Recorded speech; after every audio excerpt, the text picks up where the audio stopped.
2024-2025 donné aujourd'hui 1er octobre au Burkina Faso. Tout comme les autres centres, le centre d'éducation et de formation intégré des sourds et des entendants, CEFIS, a ouvert ses portes ce matin. Tout se passe bien et les élèves sont invités à se remettre au travail, élément à suivre dans les premières minutes de ce journal. L'association Faso Action Solidaire offre des fournitures scolaires et des bourses d'études aux enfants démunis et aux orphelins des forces de défense et de sécurité. 302 kits d'une valeur de près de 7 millions de francs CFA ont été offerts à ces enfants démunis et orphelins des FDS. On en parle dans une poignée de secondes. Voilà pour les titres. Mesdames et messieurs, bonsoir et ravi de vous retrouver pour le point de l'actualité sur Savannah TV. Bienvenue à tous. Et pour débuter, la rentrée judiciaire 2024-2025 a eu lieu ce matin. Cette rentrée judiciaire a pour thème le contrôle juridictionnel de l'activité administrative. Elle va permettre aux acteurs du monde judiciaire de mener la réflexion sur le rôle de la justice dans la promotion de la bonne gouvernance administrative. Siblina Kelsey. Cette nouvelle année judiciaire sera pleine de défis au regard du contexte sécuritaire du pays. C'est pourquoi les premiers responsables du monde judiciaire ont choisi pour thème de la rentrée judiciaire le contrôle juridictionnel de l'activité administrative. Cette nouvelle rentrée permettra aux acteurs du monde judiciaire de mener la réflexion sur le rôle de la justice dans la promotion de la bonne gouvernance administrative. Pour la présidente par intérim du Conseil supérieur de la magistrature, Elisabeth Somé, le peuple attend beaucoup des acteurs de la justice. Notre société est plus que jamais ébranlée par le terrorisme et son corollaire d'actes d'atteinte à la sécurité de l'État et aux droits fondamentaux des citoyens. Il est donc évident que chaque Burkinabé attend beaucoup de nous dans la protection de ses droits et des libertés individuelles et collectives. Aussi, est-il nécessaire de renforcer la confiance des citoyens vis-à-vis de l'appareil judiciaire en redoublant d'efforts dans la lutte contre les maux qui, s'ils perdurent, sont de nature à détériorer la confiance en la justice et les justiciables. On peut, au regard des reports qui nous sont faits, retenir notamment la lenteur dans certaines procédures judiciaires, le retard dans l'adoption des décisions de justice, les faits de corruption. Le bâtonnier maître Batibié Benao, de son côté, précise qu'aujourd'hui, les justiciables déplorent la lenteur dans les procédures. De nombreux droits ont ainsi été protégés durant des décennies. À défaut de nous engager dans un mécanisme révolutionnaire de contrôle, pouvons-nous tendre au moins vers un dispositif évolutionnaire de ce contrôle? Oui. Quand nous écoutons les usagers du droit, ils crient lenteur, car le temps peut tuer le procès. Ils objectent incompréhension, car à leurs yeux, il y a parfois des confusions dans les acteurs. Ils scandent bureaucratie, car ils espèrent du pragmatisme dans nos procédures. Ils sont toujours comme des hurons au Palais Royal, rappelé par Jean Rivero. Quel est l'impact sur le rendu du contrôle d'une procédure dite essentiellement écrite, qui dure et n'en finit pas le plus souvent? Qu'est-ce qui empêche, pour la célérité des procédures, de faire en sorte que les parties se communiquent directement les actes de procédure et les mémoires, plutôt que de passer par le greffe des juridictions administratives, ce qui constitue, à n'en pas douter, un des facteurs de lenteur au niveau de la justice administrative. Elisabeth Somé, présidente par intérim du CSM, a fait le bilan des activités menées en 2023, notamment des activités de sensibilisation, de renforcement des capacités des membres des tribunaux de Manga et de Pau. Signalons que cette cérémonie de rentrée judiciaire a été présidée par le président de l'Assemblée législative de transition, Ousmane Bougouma. Et puis, les élèves ont repris le chemin de l'école ce matin. Savane Média a fait le constat de la rentrée des classes au centre d'éducation et de formation intégré des sourds et des entendants CEFIS à Benadia, dans le quartier Samandin, dans l'arrondissement 1 de Ouagadougou. Nous en savons plus avec Abdoulaye Kinda et Samuel Moko. Au son de cloche, les élèves se dirigent vers les classes du Centre d'éducation et de formation intégrée des sourds et des entendants. Les enseignants commencent les appels. Jodifia, Baya Abdel Faisal, Baya.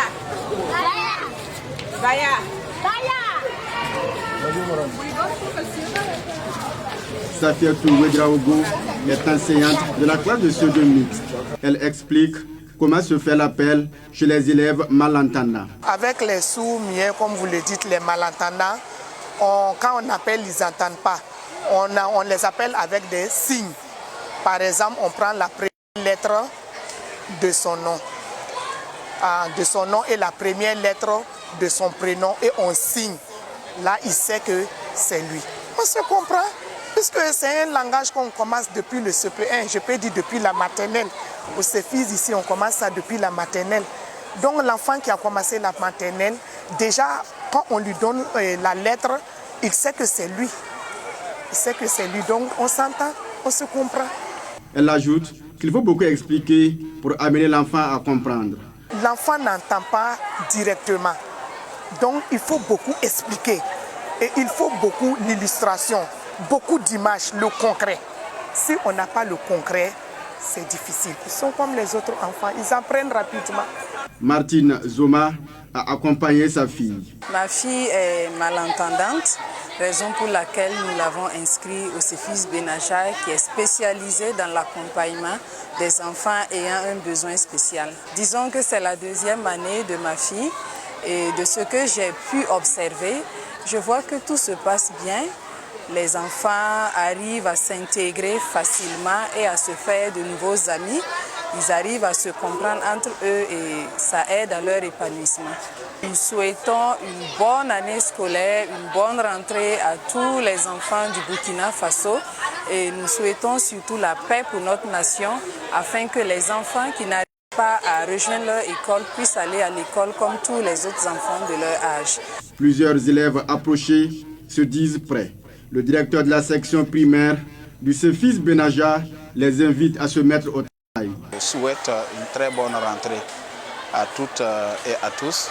Et j'invite en tout cas tous les enfants en tout cas, à se mettre au boulot. Les vacances sont terminées. L'objectif du CEFIS Benaja est l'éducation et la formation des déficients auditifs et des entendants au niveau de la maternelle, du préscolaire, du primaire, du post-primaire et du secondaire.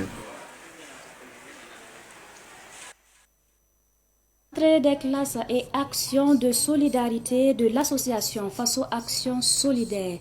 Pour la 5e fois consécutive, elle a offert des kits scolaires aux élèves démunis et à ceux des FDS tombés au front. Ils sont environ 300 des élèves qui ont bénéficié de ce geste de solidarité. Fatih Sankara a suivi la remise des dons. Cette année encore, l'association Faso Action Solidarité n'a pas dérogé à sa tradition. Elle a encore volé au secours des élèves démunis et des FDS tombés au front. C'est la crème des crèmes de tous les niveaux scolaires qui a bénéficié de ce don. Le seul bémol cette année, c'est la non-satisfaction de toutes les demandes. 302 sur plus de 500 demandes ont été honorées. Depuis la première édition, nous nous efforçons vraiment à nous développer aussi dans ce sens, dans l'entraide sociale, à travers l'accompagnement des enfants démunis, les enfants d'FDS tombés au front. Donc ce soir, comme vous l'avez dit, c'est environ plus de 300 enfants qu'on a eu à accompagner, donc, qui équivaut à une valeur de plus de 7 500 000 francs. Il nous manque énormément de moyens pour accompagner ces enfants. Aujourd'hui, on était face à plus de 500 demandes. Et sur les 500 demandes, nous, on a pu accompagner qu'environ plus de 300 enfants. Donc le gap, comme vous le constatez, est toujours énorme. Et les demandes continuent à venir même. Au-delà des kits scolaires, des élèves ont reçu des bourses d'études. C'est le cas de Hamidou Diallo qui a bénéficié de 3 ans de bourse d'études dans une école supérieure. Nous sommes tous contents de leur apport à notre égard. Comme on est des étudiants, on a bénéficié de plus de des matériels scolaires et des fournitures et aussi des bons d'essence. Quant aux parrains, ils ont réaffirmé leur engagement à soutenir l'association Faso Action Solidaire. Sans ce talent de solidarité, sans cet accompagnement-là, on va se retrouver donc avec des enfants qui ne pourront pas donc poursuivre correctement donc leur cursus scolaire. Et d'autres donc vont se retrouver avec par manque de kits scolaires et ça va jouer donc sur le rendement au niveau donc de leur année scolaire. Raison pour laquelle donc nous avons décidé d'accompagner donc l'association Faso Action Solidaire dans ce thé-là. De bonnes volontés sont toujours interpellées pour apporter leur soutien aux élèves non bénéficiaires. Et puis nous poursuivons avec l'an 2 du MPSR 2. La gouvernance de 2 ans du capitaine Ibrahim Traoré est positive sur tous les plans. Il a travaillé pour le peuple. C'est le bilan fait par les populations du quartier Bisiguin dans l'arrondissement 8 de Ouagadougou à travers un meeting. C'était le dimanche dernier. Fatih Sankara et Abdoulaye Kinda.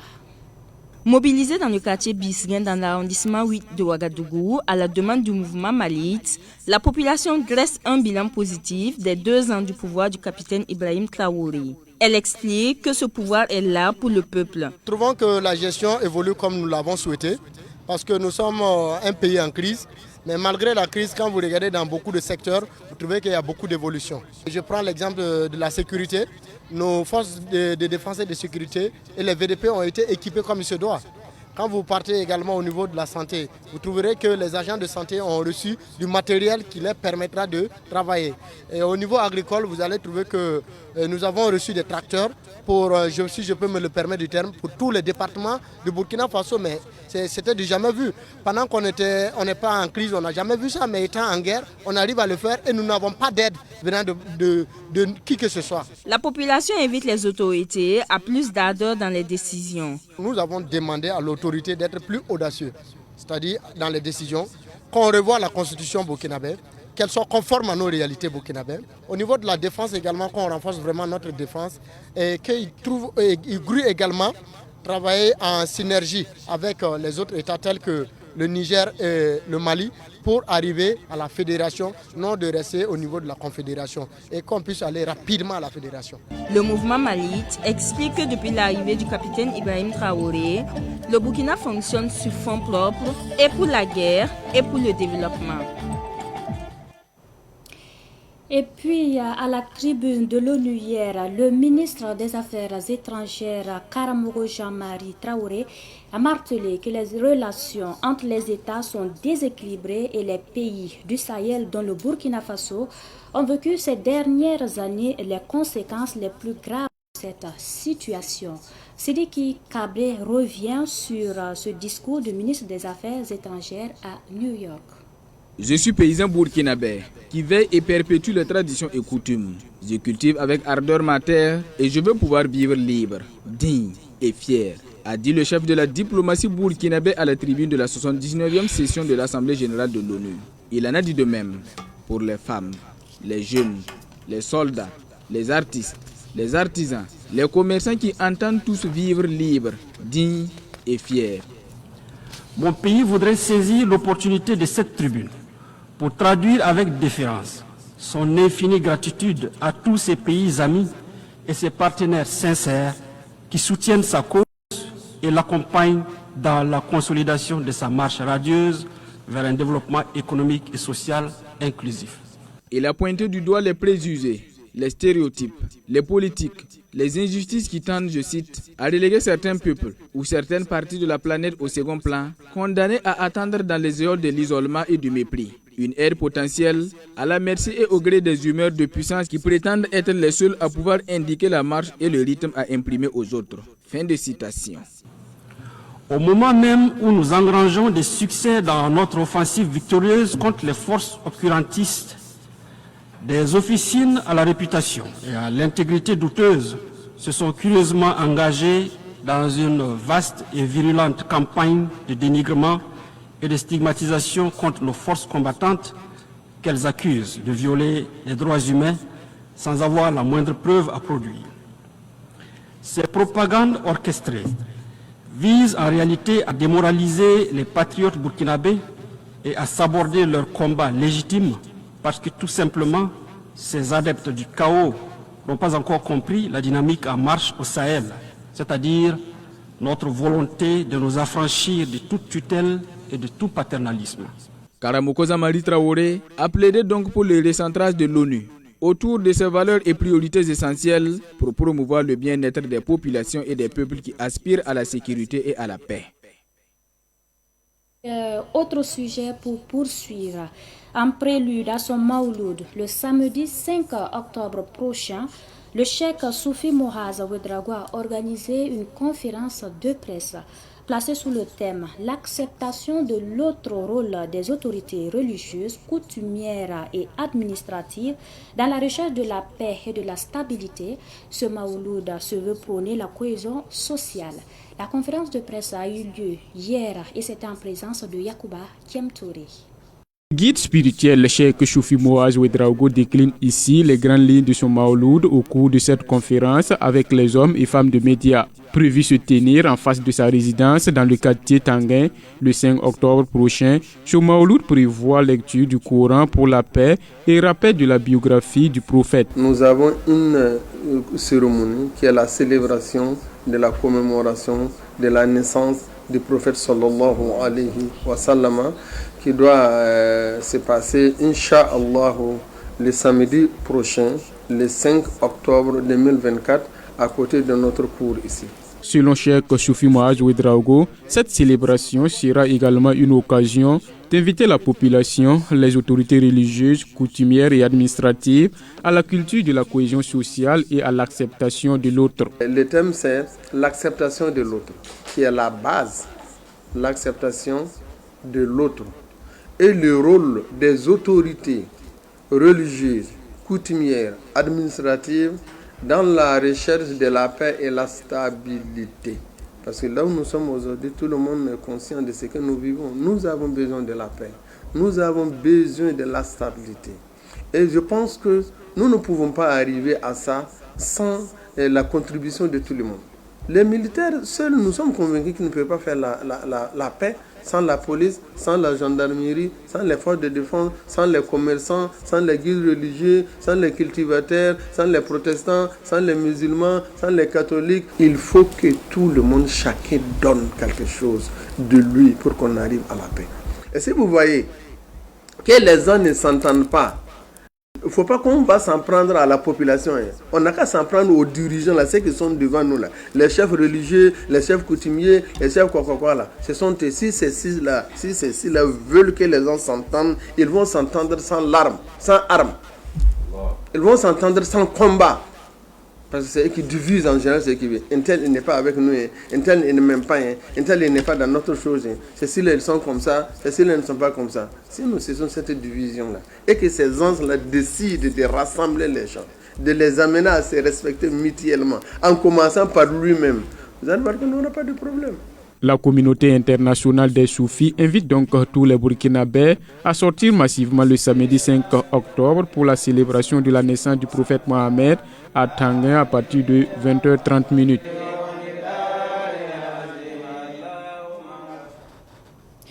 Un mot de culture et nous parlons du Firo. La capitale burkinabé a vibré au rythme des éclats de rire de la 17e édition du Festival international du rire et de l'humour de Ouagadougou en abrégé Firo. Un événement placé sous le thème humour, résilience et paix sociale. Ce festival est devenu un rendez-vous annuel pour les passionnés d'humour à rassembler des artistes du Burkina Faso et d'ailleurs. C'était le samedi dernier au Sénaza. Cynthia Zungrana. Dans un contexte où la résilience et la paix sociale sont plus que jamais d'actualité, le Festival international du rire et de l'humour de Ouagadougou Firo s'est engagé cette année à utiliser l'humour comme un vecteur de changement positif et de cohésion sociale. Les humoristes venus de divers horizons ont exprimé leurs talents qui ont fait rire tout en suscitant la réflexion. Pour la promotrice de l'événement, Auguste à l'info, cette 17e édition est un pari réussi. Il faut retenir qu'encore une fois, avec tout ce qui peut se passer ici, avec la résilience qu'on nous demande à chaque Burkinabé, on l'a fait. C'est juste ça, on l'a fait. On a encore réussi notre pari. Les gens sont sortis, les gens ont aimé, ils ont rigolé. son 9 objectifs et je suis satisfaite. Je ne peux que dire merci à toutes ces personnes qui ont fait le déplacement ce soir ici, à toutes ces personnes, tous ces partenaires qui nous ont soutenus, le parrain qui a ménagé aucun effort, avec toutes ces personnes, les bonnes personnes que vous voyez moi, qui ont fait de leur possible, de leur mieux pour que cette cérémonie se tienne. Moi, je ne peux que dire merci. Les artistes aussi ont assuré, donc l'objectif est atteint. Le parrain de cet événement, Inoussa Ouedraogo, et le représentant du ministre de la Communication, de la Culture, des Arts et du Tourisme, Michel Saba, ont salué cette vitalité culturelle. C'est un soutien tout simplement à l'art tout court. Il faut vraiment accompagner. Il faut accompagner l'art, il faut accompagner l'humour, il faut vraiment soutenir tous ceux qui sont dans ça. Parce que d'une manière ou d'une autre, ça contribue à la cohésion sociale. Ça donne un baume au cœur des gens à un moment donné et ça permet aux gens de vivre, de continuer de vivre malgré toute la situation. Le ministère en charge de la culture se félicite de cette vitalité culturelle donc, qui résulte des efforts de nos promoteurs. FIRO est à sa 17e édition et se tient dans un contexte sécuritaire particulièrement difficile que vous connaissez. Donc, c'est-à-dire que la concrétisation de cette édition résulte des efforts de la combativité et vraiment de la résilience de la promotrice.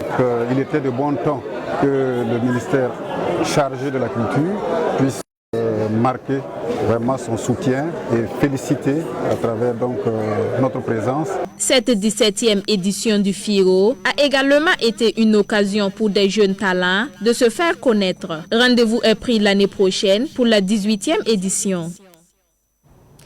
3 jours consacrés à la parenté à plaisanterie à Dapelgo dans la province d'Oubri-Tenga. Cette initiative rappelle l'entente entre Dapelgo et Lumbila. La clôture des journées de parenté à plaisanterie a eu lieu le dimanche dernier à travers une course cycliste et un match de football entre les deux communes, Abdoulaye Kinda et Sidiki Kabri. C'est sous le regard des deux chefs, le Naba Saga de Dapelgo et le Naba Koulouga de Lumbila, que les populations des deux communes ont tenu leurs activités de parenté à plaisanterie. Elles ont montré les bienfaits du Rakiré. Vraiment, c'est une grande joie pour nous de se retrouver. C'est une activité qui a débuté depuis nos ancêtres et nous poursuivons avec cela pour quand même permettre à nos jeunes frères d'être au parfum des choses. Et nous ne voulons pas l'égarer. Donc de ce fait, on se rappelle, je pense que chaque année, on a une activité au Pérakiré. On est très heureux de venir à Dapelgo aujourd'hui. Je pense que quand deux communes sont communes, je pense que c'est idéal parce que c'est ça qui envoie la paix sociale.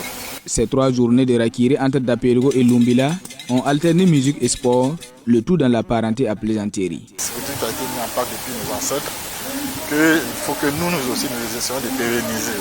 C'est ça connu comme tel, la parenté à la plaisanterie qui existe entre Lumbila et puis Dapelgo. Il y a eu une course féminine et également une course masculine. Ce qu'on retient, c'est la fraternité entre les deux communautés et les communautés aussi qui sont venues nous appuyer à travers d'autres localités du pays. Ce que nous avons ce soir comme activité sportive, notamment le match entre Lumbila et puis Dapelgo. Il faut mettre en perspective et de sorte que ce soit inscrit comme une activité annuelle et que ce soit inscrit dans le cadre même du département culturel de notre pays. Les journées de traditionnel Rakiré entre Dapelgo et Lumbila sont une initiative de plusieurs personnalités. Parmi elles, Adja Asseta Ilboudo, ancien maire de la commune de Lumbila. C'est une journée de Rakiré entre la commune de Lumbila et la commune de Dapelgo.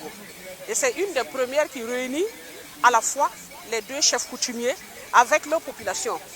Vous aurez dû constater avec nous que l'équipe qui se joue sur le terrain, vous avez l'équipe de la commune de Lumbila qui s'est déportée ici à Dapelgo, ensemble avec également l'équipe communale de Dapelgo pour jouer au compte du Rakiré. Le Rakiré pour nous participe à la cohésion également nationale, ça participe à l'union sacrée des fils des deux communes. Comme vous l'avez constaté, ce soir ce que nous vivons, c'est au-delà du football. Pour nous, c'est le fait de se manifester et d'être dans la peau du Rakiré et que tout le monde est content et conscient de ce qui se passe aujourd'hui à Dapelgo. Il n'y a pas eu de vainqueur à la fin du match malgré les tirs au but. Les deux chefs ont décidé que la coupe revienne à Lumbila. Rendez-vous est donné l'année prochaine à Lumbila. Voilà. En tout cas,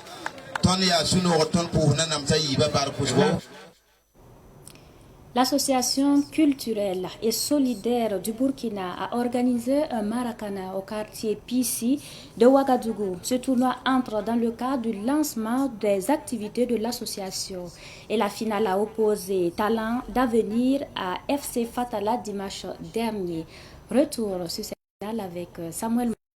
Pour la première édition de la Coupe Maracana de l'association culturelle et solidaire du Burkina, c'est l'équipe Talent d'Avenir qui a pris le dessus sur FC Fatala. Le président de l'association culturelle et solidaire du Burkina dit vouloir à travers cette activité apporter son soutien aux autorités et FDS. Satisfait parce que ça s'est bien passé, il n'y a pas eu de soucis, donc on remercie Dieu. Maintenant, ce qu'on nous veut, c'est la paix. On cherche la paix, c'est ça que les autres. Le pays, nous, on est là pour accompagner le gouvernement, on est là pour accompagner les FDS, ils sont au front. Nous, les artistes, qu'est-ce qu'il faut faire? Nous, on ne peut pas aller au front, mais nous, le front, c'est la chance. Le thème de la première édition du tournoi Maracana de l'association culturelle et solidaire du Burkina a été cohésion sociale et soutien aux FDS et VDP. Et vu la pertinence du thème, les ministres en charge de la solidarité et des sports sont les patrons. Ils se sont fait représenter. On ne peut pas parler de cohésion sociale sans la propriété du sport. C'est que c'est à travers le sport que vient vraiment la cohésion, la fraternité et les camaraderies. Donc le sport est un facteur qui appelle les gars avec le sport et vraiment retourner Retenons que c'est au tir au but que le Talent d'Avenir est parvenu à cadrer 4 tirs contre 3 pour FC Fatala. Le vainqueur a reçu des médailles, des ballons, le trophée, plus une enveloppe. Rendez-vous est donné l'année prochaine. Voilà, c'est l'essentiel de cette édition. Merci pour votre attention et pour votre constante fidélité. On se donne rendez-vous demain à la même heure. Dieu voulant. Bonsoir.